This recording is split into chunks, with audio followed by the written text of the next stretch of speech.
Pagsugod ta sa atong klase niining Pizza 20 City sa bulan sa January 2022. Welcome sa atong klase mga igsuon og diri kita sa chapter 5 section 7 sa Westminster Confession of Faith. Og akong basahon kini ang maong section. As the providence of God does, in general, reach to all creatures, so, after a most special manner, He takes care of His church and disposes all things to the good thereof. So, ang maong phrase, ang providensya sa Dios, gihatag, no, iyang pabuhat dinhi sa kalibutan, nagapamuhat kini og duha ka matang ang providensya sa Dios. Kini gitawag diri nga general providence o special providence. So mao ni atong hisgutan karon. Of course, gumikan kay ang Westminster Confession of Faith usa lang kini, no, united kini sa previous nga mga Reformed confessions, nga mga continental. So akong hatagan usab og pagtagad kining sa Heidelberg Catechism question 1 og answer 1. Sa Heidelberg Catechism question 1 is that ang question 1 is, what is thy comfort? What is thy only comfort in life and death? Now, ang question mahitungod sa comfort sa kinabuhi, sa atong pagkinabuhi, no, sa atong the whole life nga niata sa kalibutan ug sa atong kamatayon, meaning kamatayon sa atong lawas. Unsa man comfort niya na? Answer, that I with body and soul, both in life and death, am not my own, but belong unto my faithful Savior, Jesus Christ, who with His precious blood hath fully satisfied for all my sins, and delivered me from all the power of the devil, and so preserves me, that without the will of my Heavenly Father, not a hair can fall from my head. Yea, that all things must be subservient to my salvation. Therefore, by His Holy Spirit, He also assures me of eternal life and makes me sincerely willing and ready henceforth to live unto Him. At tanawon nato murag si Fernan mo entry atong i-admit usa. So dinhi atong makitaan nga ang Heidelberg Catechism, which is nahimo kini nga catechism previously, no, so mo kinabag-uhan nga confession kining Westminster Confession sa 1646, pero makita nimo nga previous to that na ay mga older confessions ug older creeds, ug dinhi sa Heidelberg Catechism, older catechism kini. Dire ang iyang pasabot dinhi nga ang comfort nato sa atong pagkinabuhi ug sa atong kamatayon mao ang atong ang fact, no, ang kamatuoran nga dili na kita atoa ang atong body ug ang atong souls, dili na atoa, no, ang atong lawas ug kalag, kung dili iya na ni Ginoong Hesukristo ug gipalit na kita, no, gisatisfy niya ang hustisya sa Dios tungod sa tanan natong mga sala, o giluwas kita niya sa tanan nga gahum sa yawa, o gipreserbar kita niya. Now kaning dinhi mo connect ang maong answer sa mong catechism sa doctrine of God's providence. Mato dire, so preserves me, that without the will of my Heavenly Father not a hair can fall from my head. Yea, that all things must be subservient to my salvation, And therefore, by His Holy Spirit, He also assures me of eternal life and makes me sincerely willing and ready henceforth to live unto Him. So diri na ay implicit nga pagtudlo mahitungod sa duha ka matang sa providensya sa Dios, special providence o general or natural providence, no? O ang general providence, ang tanan nga mga butang gituyo sa Dios ug siya mao'y nagpadagan sa tanan nga mga butang, siya ang nagagobyerno sa tanan nga butang. Apil na niini iyang gigobyernohan ang mga dili magtotoo ug mga reprobates. Apan ang tanan nga mga butang usab gituyo sa Dios alang sa alang sa ikaayo, no? Alang sa kaayuhan sa iyang mga pinili. So makita nato dinhi nga ang mga pinili sa Dios mao'y hinungdan nganong gipreserbar ang tanan nga mga butang. Okay, so balik kita sa Westminster Confession nga mao'y atong gi-expound dinhi.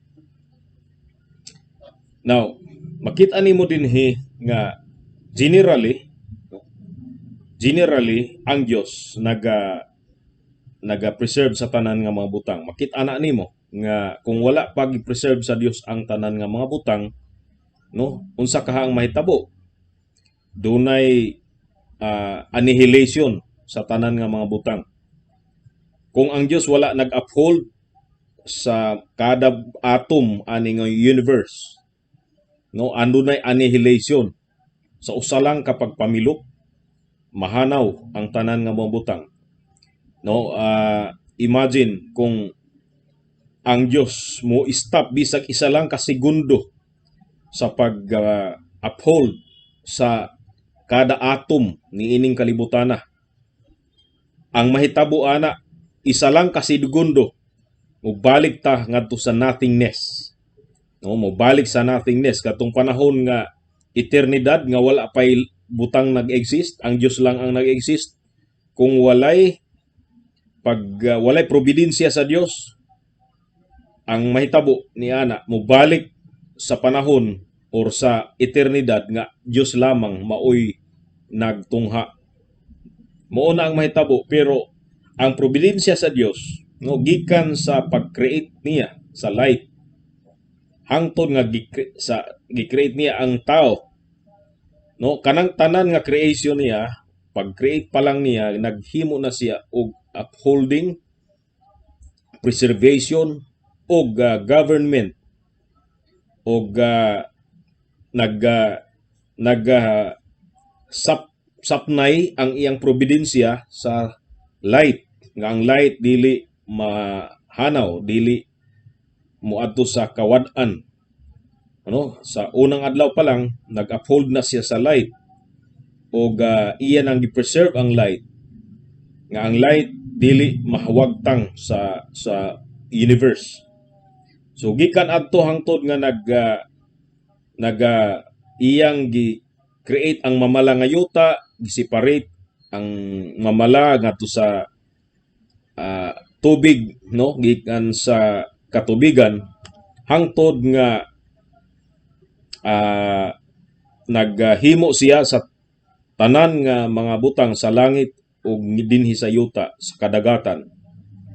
Kada himo niya sa usa ka butang gi-preserve niya ang existence niini nga mo-endure kini diri sa oras. Now, imagine kung adtong panahon na isa lang ka segundo wala na niya gi-uphold ang iyang gibuhat. The moment, no, nga di na niya i-uphold ang maong binuhat, kana nga moment mahanaw ang maong binuhat. So kana siya ang general providence, no? Apil na ang pagpanglihok sa tanan nga mga butang, no, ang motion sa akong gikayon usa kini sa mga nakaligtaan sa theology nga ang Dios mooy naghimo sa motion nga posible o gitedeterminya ang motion, no, punteriya niini asa kini tunong nga motion kana act kanang kana action sa mga butang. Ang lihok sa mga sa adlaw, ang lihok sa bulan, ang lihok sa mga bituon, ang motion nila ug ang motion sa creatures diri sa planet Earth, ang tanan nga mga lihok iyang gidetermine ng daan ug siya ang nagahimo sa lihok nga possible og determinate nga walay lihok nga matawag nato nga murag ba og lihok nga walay tunong, murag walay determination, no? O sa kalihok siya nga walay wa mas hibali unsa ang tunong ni ana. Ang tanan iyang gihimo nga certain, no, walay lihok sa kalibutan nga matawag nato nga uncertain sa iyang atubangan. Nahibal-an niya ang first nga action, first nga motion hangtod sa second motion, so and so forth. So busa nahibaluman kita nga ang Dios mo'y nagahimo niini. Ang konklusyon niini mao nga siya maoy nagapamuhat sa tanan nga mga butang, bisan sa mga unbelievers, sa mga unelect o sa mga reprobates. Ang ilang pagkinabuhi, ang pagginhawa nila, ang ilang mga plano, ang tanan naa-under sa probidensya sa Dios. O ang uban nga mga theologians, ang tawag nila sa existence sa mga unbelievers, sa mga pag-preserve sa life, sa mga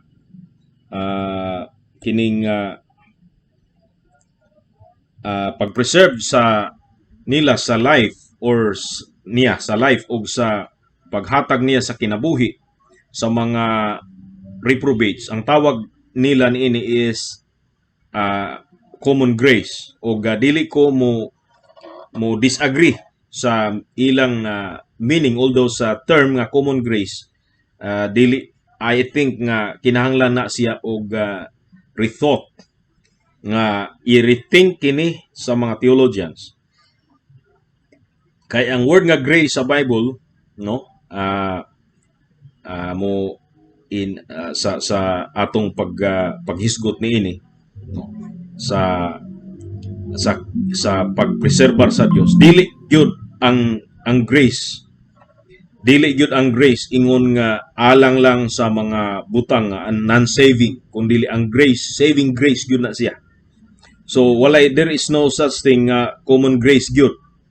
Although ang ilang definition mo agree ko sa ilang sa content sa maong common grace, sa content sa explanation, although dili kay ko agree sa terms sa kining term nga common grace.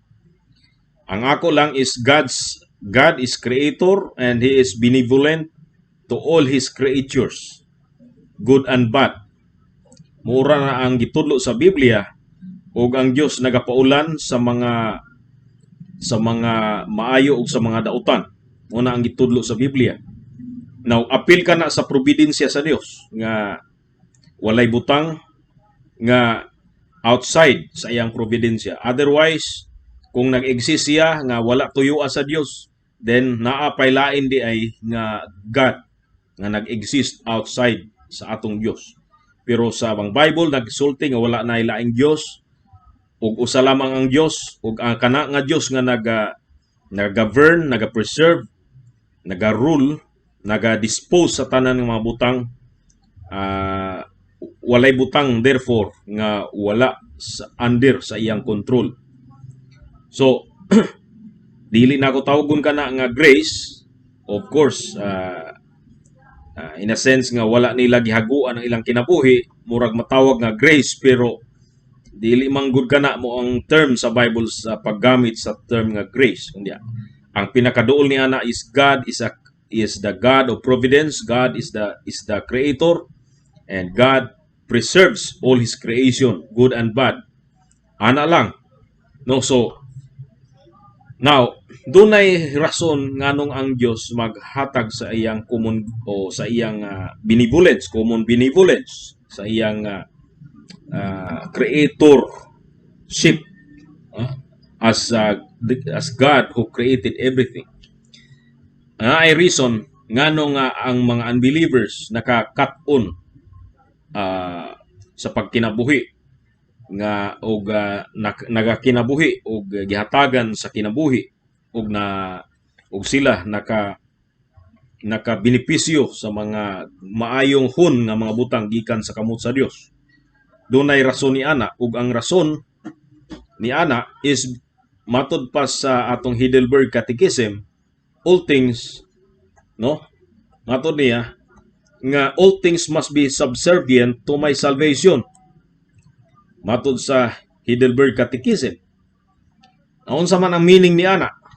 Ang meaning ni ana nga kung gibuhi sa Dios ang usa ka reprobate, gihatagan sa material nga mga butang, gihatagag taas nga kinabuhi, because ang kanang reprobate duna pod siya gamit alang sa ikaayo sa mga elect sa Dios.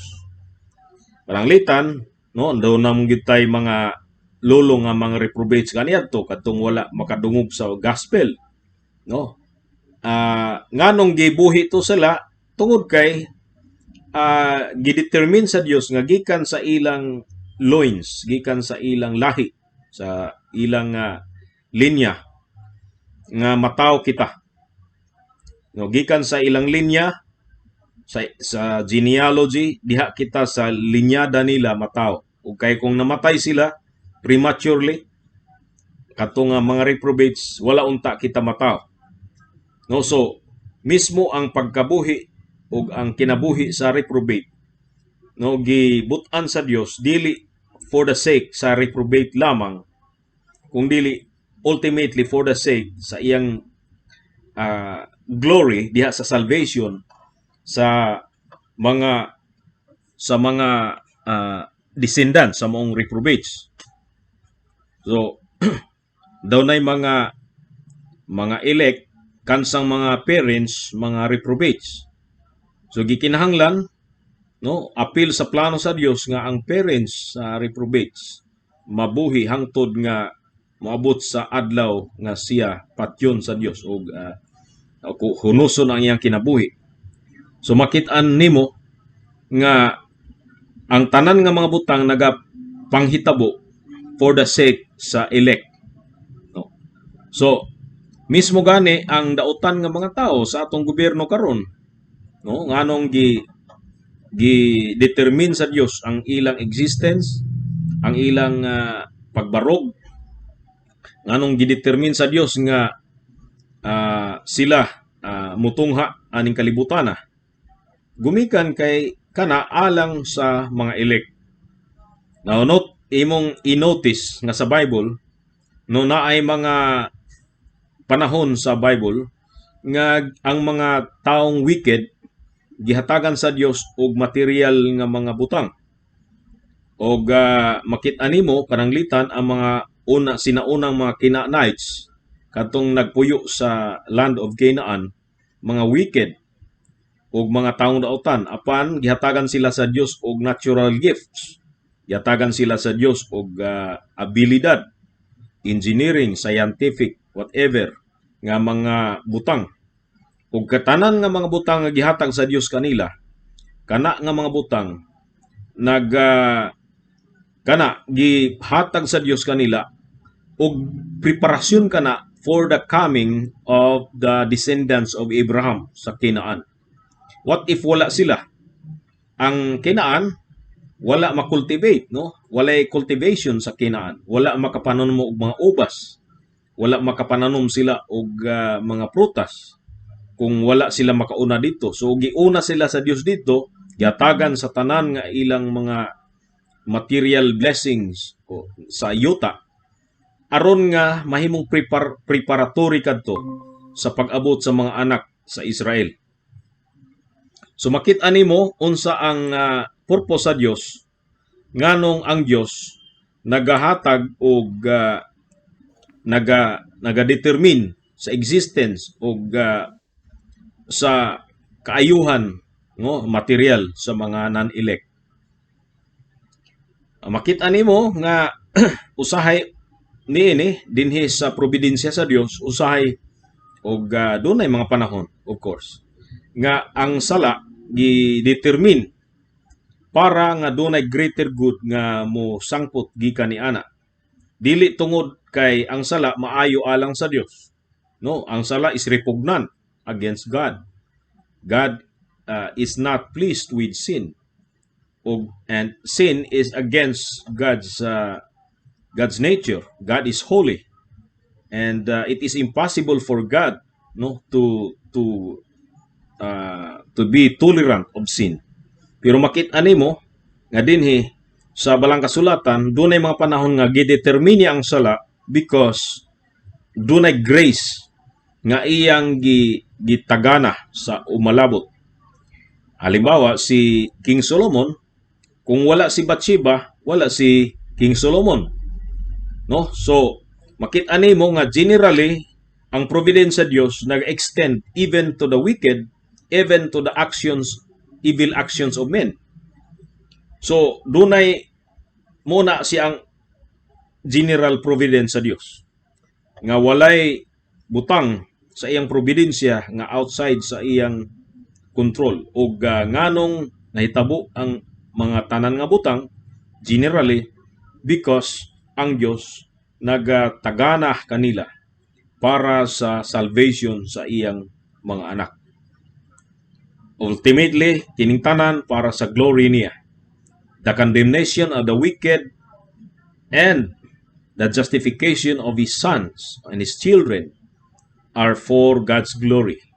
So nothing will happen outside of that purpose, outside of that end.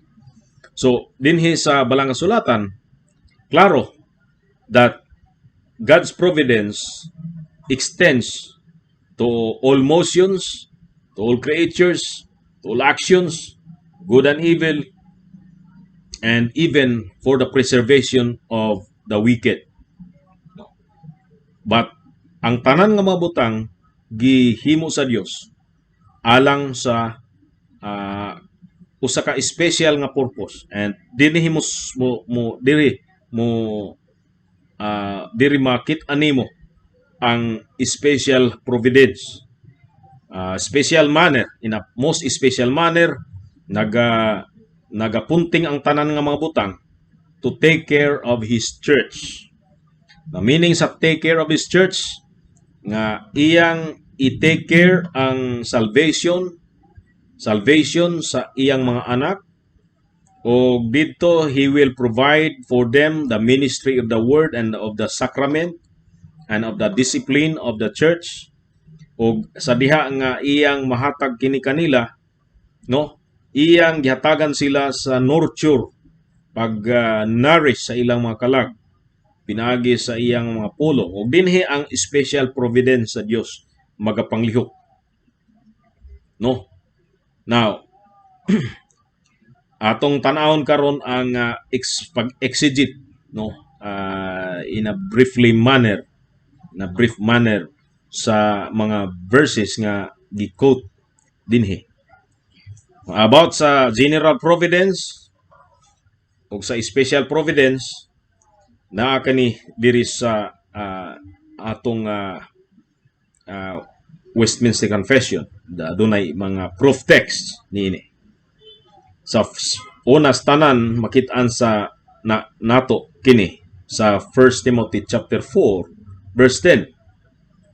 For therefore, matod ni Apostle Paul, we both labor and suffer reproach because we trust in the living God, who is the Savior of all men, especially of those that believe. Now dinhi Makita nimo nga kanang word nga Savior of all men, ah kini mo ni ang pinaka usa sa mga pinaka proof text sa mga Armenians nga Savior of all men. Ang meaning niya nga ni meaning sa mga Armenians nga gisave sa Dios or pinagi kang Hesukristo ang tanan nga mga tao nga namatay si Jesus Christ para sa mga tao. O therefore si Jesus Christ usa ka savior sa tanan nga mga tao. Pero dinhi actually ang kaning savior of all men, ang buot pasabot ni ini dili all men exhaustively, kundi ang meaning niya all men, all kinds of men. All kinds of men ang meaning ni ini.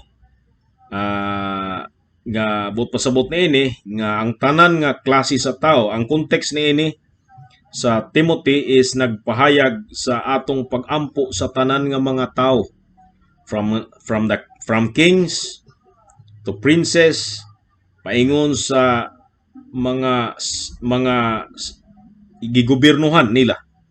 Makita nimo diri nga ang all men diri nagpasabot tanan ranking sa tao, tanan nga tao in their every condition. No, dili kini nga all men exhaustively. Dili siya savior of all men exhaustively. Otherwise, kung savior siya, giluwas na niya ang tanan nga mga tao. Walay untay tao nga wala niya maluwas. No? So, ang all men diri meaning ni ini tanan nga mga tao, no, tanan nga mga klase sa tao. Mga dagko, gagmay, babay, lalaki, tanan nga klase sa tao. Walay iyang gipihig nga class sa mga tao. Wala siya mopihig sa mga pobre o ang iyang gipalabi ang mga dato, kundi nag-save siya, na-save niya gikan sa mga pobre, na-save niya sa mga dato, na-save niya gikan sa noblemen, na-save niya gikan sa common men. So, mo na meaning sa all men. So, now, word nga especially of those that believe, ang meaning ni ini nga ang iyang ang labor, no, ang labor o reproach nga na sinati sa mga apostles, no, ila kining gi-dedicate alang ni adtong naga-believe, no, alang ni adtong mga nagatuo especially sa Dios. For therefore we both labor and suffer reproach, meaning dire especially of those that believe. So now usa sa mga meaning usab ni ini, which is ni address sa atong text, is that ang Dios, no, maoy naga-preserve as God of providence sa tanan nga mga tao, ug siya ang naga-provide sa tanan nga panginahanglanon sa mga tao, ug nga ang tanan nga believers maoy gitaganaan niya sa maong providence niya. So kini ang meaning dinhi nga ang Dios maoy nagapamuhat sa tanan nga mga tao, nagahatag og maayo nga mga butang sa mga tanan nga mga tao, pero ang special nga providensya, special nga act sa Dios gitagana alang sa mga believers. So kini ang natural nga meaning ni ini nga text. Now sa Amos chapter 9 verse 8, makita usab nimo kini nga text, behold, the eyes of the Lord are upon the sinful kingdom, and I will destroy it from off the face of the earth, saying that I will not utterly destroy the house of Jacob, saith the Lord. For lo, I will command, and I will shift the house of Israel among all nations, like as corn as sifted in a sieve, yet shall not the least grain fall upon the earth. So dinhi ang providensya sa Dios mo ang panglihok sa tanan nga mga kanasuran. Ang destruction sa tanan nga mga kanasuran, ang Dios maoy nagahimo niya na nga wonders no sa kalibutan. O gipakita lamang dili walay distraction nga mahitabo kung dili ang Dios mooy mutugot niini. Pero dili gipakita usab nga ang house of Jacob mo ang Israel mao ang 12 tribes no, or ang Judah at least sa panahon ni Amos.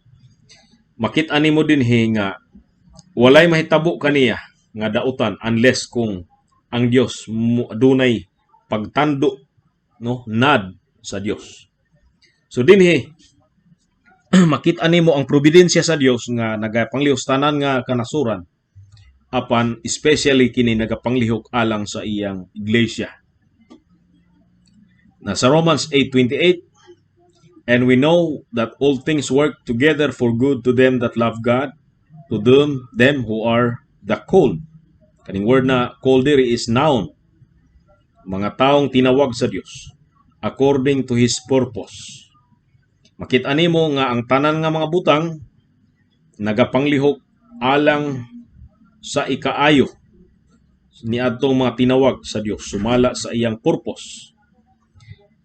Makita usab nimo sa Isaiah 43:3. For I am the Lord thy God, the Holy One of Israel, thy Savior. I gave Egypt for thy ransom, Ethiopia and Seba for thee. Verse 4. Since thou wast precious in my sight, thou hast been honorable, and I have loved thee. Therefore will I give men for thee, and people for thy life. Verse 5. Fear not, for I am with thee. I will bring thy seed from the east, and gather thee from the west. Verse 14. Thus saith the Lord, your Redeemer, the Holy One of Israel, for your sake I have sent to Babylon, and have brought down all their nobles, and the Chaldeans, whose cry is in the ships. So, diri sa Book of Isaiah, gipakita dinhi kung unsa ang providensya sa Dios nagapanglihok no sa mismo alang sa mga nasod sa Egypt, sa Ethiopia, sa Seba ug ang Babylon mismo. Apan ang tanan nga pagpanglihok sa tanan nga mga nasod iya kanang gihimo alang sa kaayuhan sa katawhan sa Dios. For thy sake. No? So, makita nimo, for your sake I have sent to Babylon. So, alang sa kapakanan sa mga anak sa Dios. Alang sa ikaayo nila, gihimo sa Dios ang mga dili kaaya-aya nga mga panghitabo sa kalibutan. So, kung aduna may pandemic karon, nagtuo ba day kamo nga alang kini sa ikaayo sa mga naas panggamahanan nga mga blasphemers sa Dios. No? Ang naas kagamhanan nga mga tao nga naga-blaspheme sa ngalan sa Dios adlaw ug gabi ug ilang ginadinay ang Dios. Ilang ginayatakan ang honor sa Dios. Labi na di sa atong nasod nga atong presidente nagayatak sa honor sa Dios. Nagtuo ka ba di nga kining pandemya alang sa ikaayo niya or alang sa ikaayo sa mga unbelievers, no, sa mga taong dautan? No. Ang pandemya o ang WHO gisugo kana sa Dios. Iya sa Dios kana pagsugo nga mo mag-declare og international nga pandemic. Ug kana gihimo sa Dios dili alang sa ikaayo nila. No, sa atong tan-aw para na sa pangwarta sa WHO, pangwarta sa DOH, o pangwarta sa pharmacy, pangwarta sa mga korap nga naa sa gobyerno. Pero Of course, makakwarta sila, of course, naay corruption nga nagakahitabo. Pero makita nimo nga kana alang sa ikaayo sa iglesia. No? Imagine, so during pandemic, ang mga unbelievers, no, wala na sila nakalihok og maayo. O pero online ang, of course, walay online nga church, pero dunay online nga pagtudlo sa pulong sa Dios. Dunay opportunity online nga ang dili maabot sa gospel kaniadto karon maabot na kay ang mga tao na pugos nga mogamit og online nga mga pagtudlo, no? So dinhi makit-an nimo ang lihok sa probidensya sa Dios nga abi sa mga unbelievers nga sila ang makabenepisyo ni ining ilang gihimo nga kadaot, no? Abi nila ni Dr. Fauci nga siya mo ay nakapahimulos niini ug mo ginay pagtuo niya, no? Mo ginay pagtuo sa tanan nga dunay kalambigitan, no, sa conspiracy niini nga pandemic. Abi nila nga sila ang nakabenepisyo niini. Wa sila magdahom nga in the end ang nakabenepisyo niini ang church. No, pandemic to dili makagawa sa balay ang mga tao. Ngani gipugnan nila ang mga simba ang mga Kristohanon, pero nahimo na nga ang mga Kristohanon is underground church karon. No, kami gasimba mi underground church nami. Ug kamo diha. So the more nga gipit ang iglesia sa Dios, the more nga ang iglesia sa Dios mo thrive, no? Og makit-an nimo dinhi ang lihok sa probidensya sa Dios. Na unsay mahitabo niini? Ang mahitabo niini ang mga tao nga wala makakita niini, abi nila nga mapildi ang kausa ni Hesukristo sa kalibutan. Maabi nila nga ang mga Kristohanon mawala. Wa kay tan-aw nila wa nay manimba. No, wa nay manimba ug wala nay face to face nga pagsimba. Ug naa may setbacks nga nagakahitabo sa iglesia. Og naa may dautan nga of course wa nato tuyo, dili nato gusto nga mga panghitabo sa iglesia. Pero doon na po'y maayo nga nagakahitabo. Kay sa una ang mga Kristohanon dili kayo, no, dili na magapabilin sa ilang mga panimalay sa una ang mga Kristohanon ug nabisi na sa gawas ug nahimong occasion sa ilang pagpakasala ang too much freedom, no? Busybodies na o ang mga dagko nga iglesia o mga kanang mga false churches, no, kaning mga mega churches nagapadayon og gather og nagapangabig sa ilang infernal nga mga doctrines. Pero makita nimo nga pag-abot sa pandemya wala nay mga mega churches nga nagapanudlo og mga infernal doctrines nga nagapatuyang sa pagpadaghan og mga membro. So sa lain nga bahin, pinaagi iniining mga panahon na karon sa atong panahon, makit-an nimo ang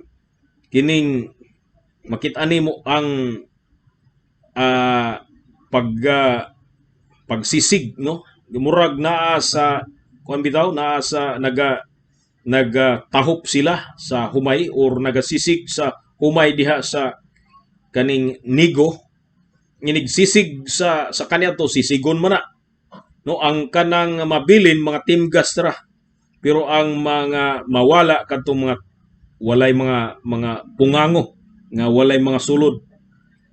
So sa iglesia karon ang mga dili tinuod nga mga Kristohanon ganahan sa pandemya kay na manifest ra gyud ang ilang kinabuhi nga dili sila musimba ug karon munay panahon nga di na gyud sila musimba. So na dabulgar gyud ang ilang tunay nga kulor. While ang mga tunay nga Kristohanon nga gusto gyud nga musimba o gusto maminaw sa pulong sa Dios, no, wala ganahi sa pandemya o sila nag-exist underground, no.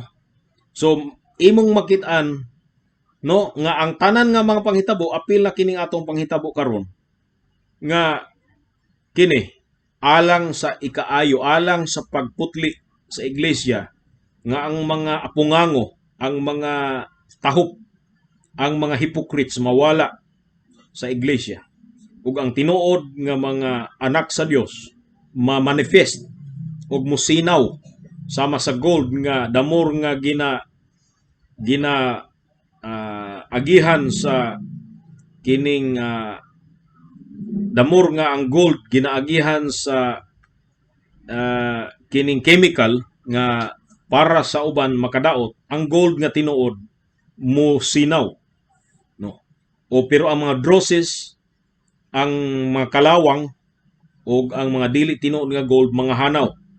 Kini ang rason ngano nga ang probidensya sa Dios gitugot niya ang mga kasakitan o ang mga dautan nga mo thrive din sa kalibutan, ug ang rason niya na alang sa ikaayo sa iyang mga pinili. So don't you worry kung ang imong kalaban nga unbeliever naga-thrive. Ihuna-huna lang kanang unbeliever kahibalo nga basig elect na pero wala pa moabot ang panahon sa iyang election, sa iyang conversion. Or kung unelect na, reprobate na, basig ang iyang anak sa ulahi o ang iyang apo,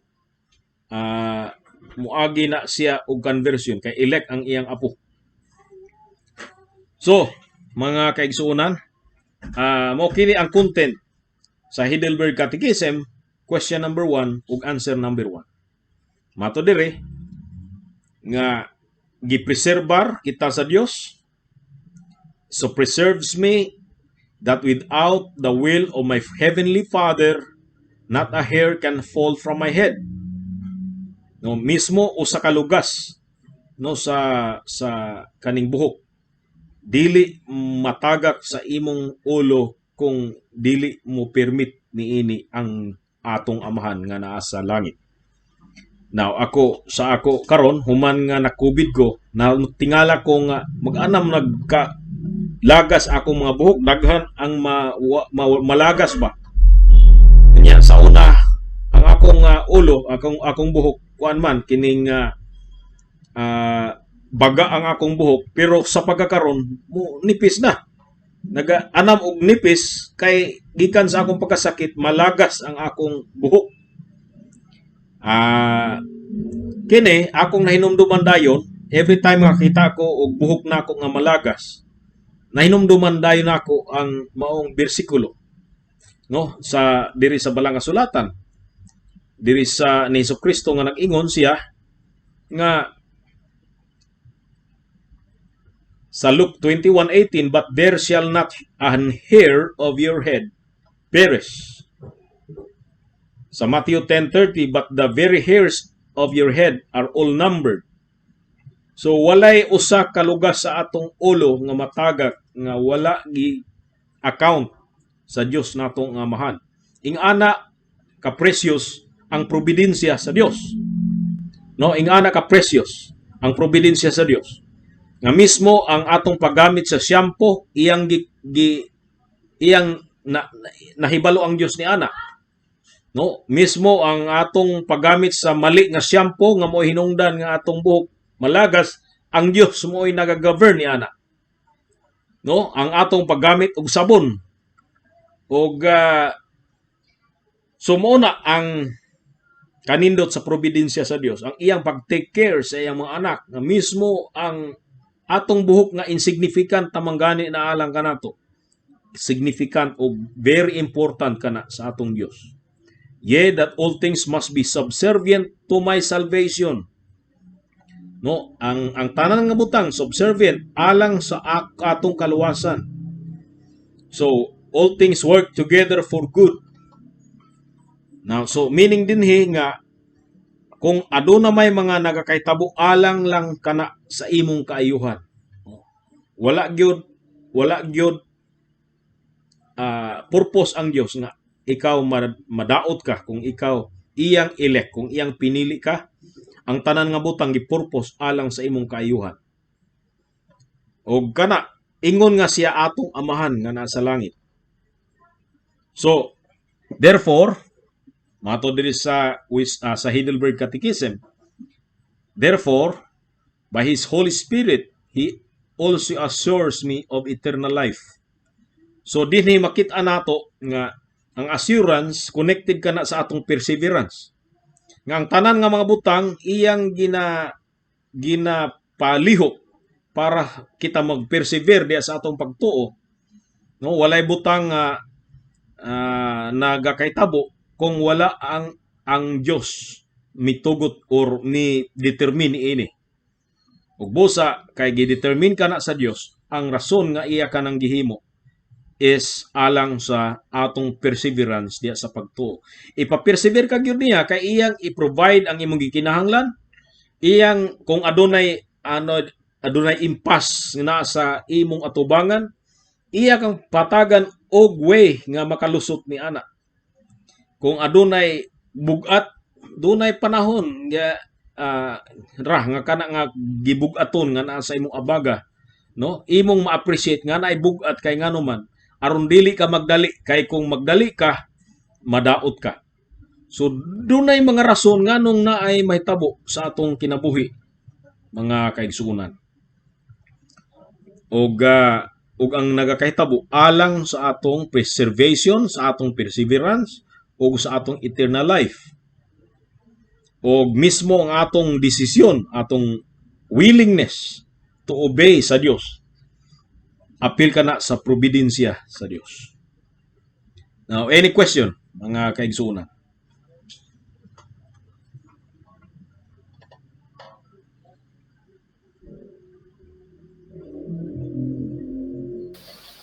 Di nako madungog. Di kay nako madungog. Kaya dungog ra pastor. Okay, dungog na. Di ang gakuan mi sa mong internet kay pag i-pin na mo ang usara mo imo kuan kay maghinay ang internet. Pero okay ra, magdungog ra na mo imong tingog. Okay. Kuan lang pastor, reflection lang. Reflection lang akong ikakuan. Oh, sige, Pastor Alden. Kuan giday kanang ang kung magisgot daw providence is para gid ni siya sa kayuhan sa mga elect sa Dios, no? Nga pag-amping pag-atiman niya ni para sa iglesia. So kung naay mga tao nga mga reprobate nga murag para sa atong mga mata nga gipanalanginan, so kana na para ra gyapon sa atong kayuhan tanan. Correct.